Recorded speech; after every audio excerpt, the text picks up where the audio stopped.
It smells like tea. And it's because it's actually made from tea. Like the residue, like the waste from tea production goes into this material. So that's a favorite for sure.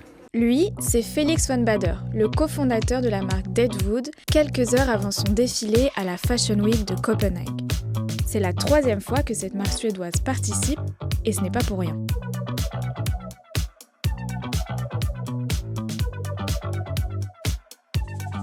Depuis 2023, cette Fashion Week a mis en place des critères minimums que les marques doivent remplir pour participer. Objectif, encourager une mode plus durable.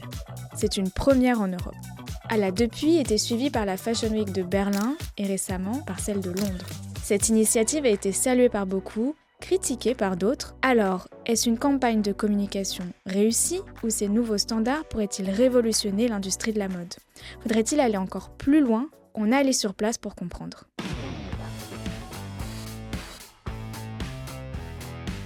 At the moment, we're just doing some last-minute changes and upcycling to some of the styling pieces.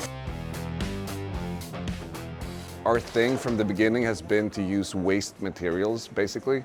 Sometimes it can just be like dead stock fabrics that we, find in small quantities, and we make use of that. For most of our leather, it's upcycled from offcuts and waste from the furniture and the garment industry. Some pieces are upcycled vintage garments. This, for example, basically old jeans put together in a new way. So we just try to use whatever is out there to create their collections.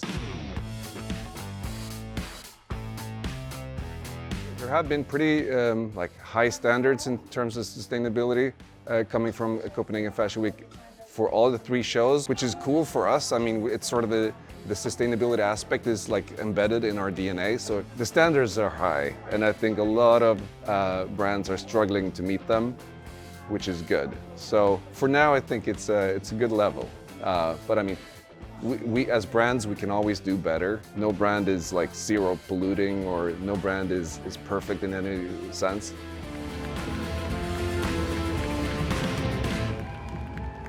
Ok. C'est le moment de faire un point sur ces fameux standards qui viennent d'être révisés. Certaines consignes sont très claires. Déjà, il y a une liste de matériaux à favoriser. Ça peut être des tissus de seconde main, des stocks dormants ou encore du coton bio ou du polyester recyclé. Ils doivent représenter 60% de la collection. Les packagings des marques doivent exclure le plastique à usage unique. Et la fourrure vierge, les plumes et toutes les peaux d'animaux sauvages sont strictement interdites. D'autres standards, au contraire, sont un peu plus flous.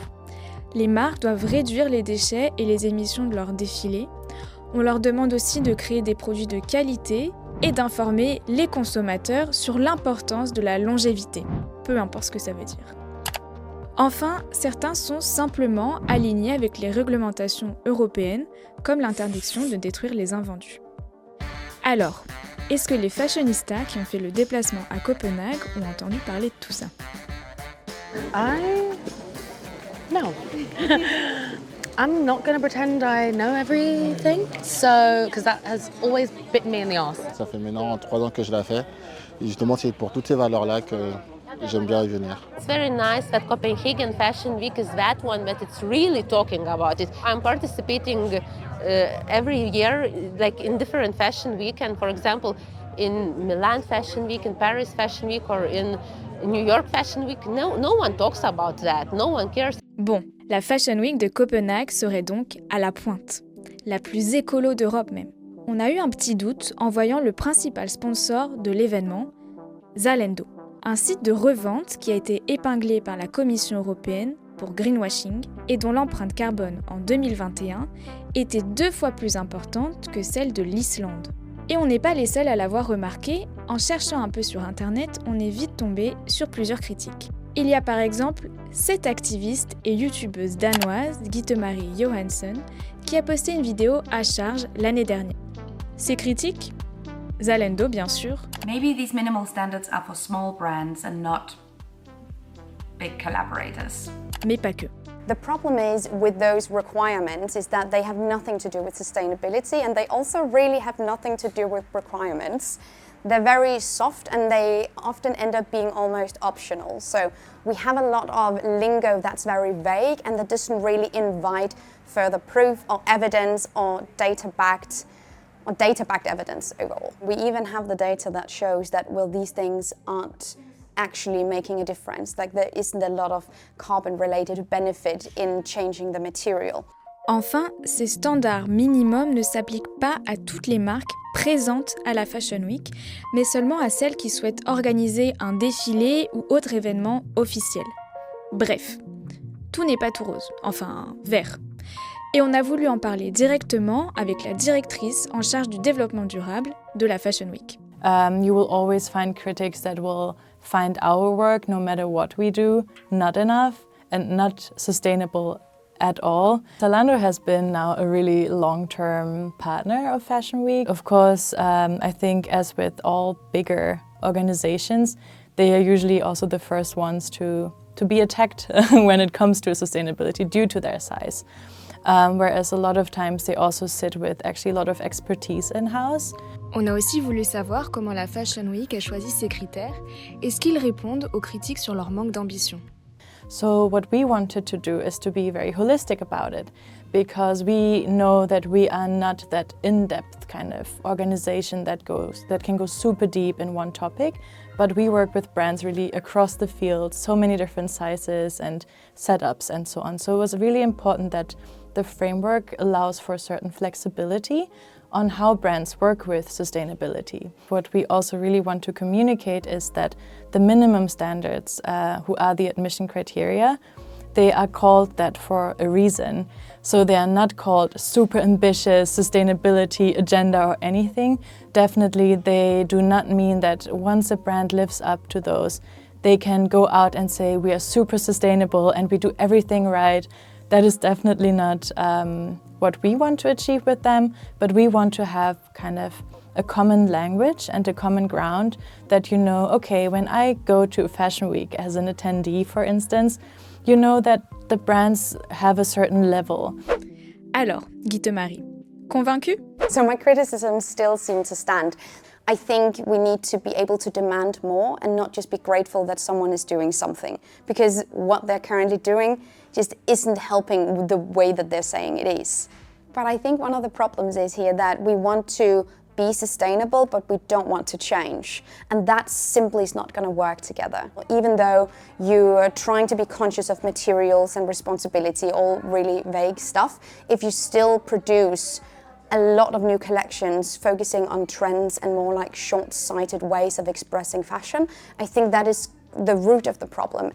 I think we need to focus on style and less on fashion, because fashion ultimately, as we see it now as the system is built up, is business models that's based on overconsumption, that thrives in the idea that something is always new and in style, and inherently that means that something has to be out of style.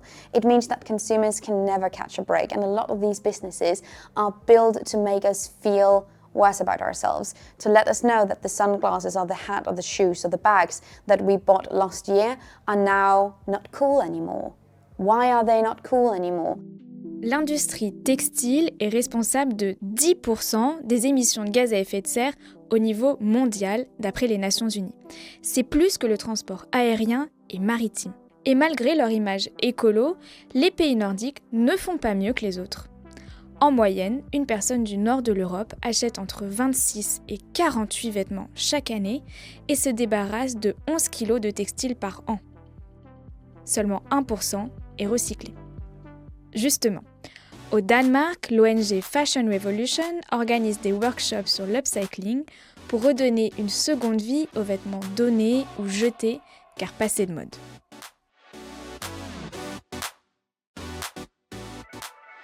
We could use some of these, maybe? This is also purple.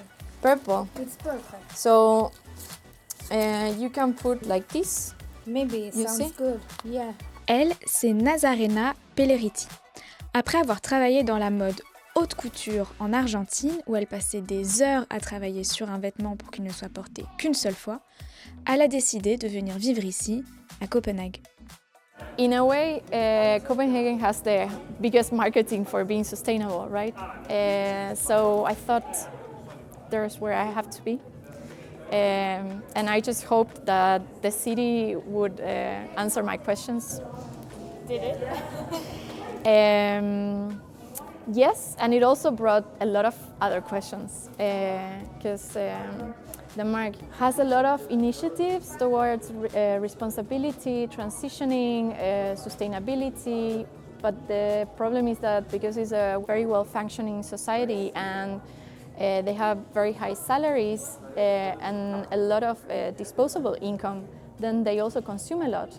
So it's contradictory in the way that people use a lot, dispose a lot, but they at the same time care a lot for things. So you have both sides.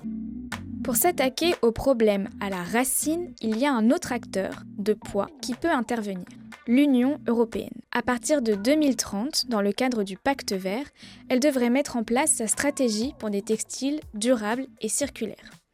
Objectif, que tous les vêtements vendus sur le marché européen soient durables, réparables et recyclables.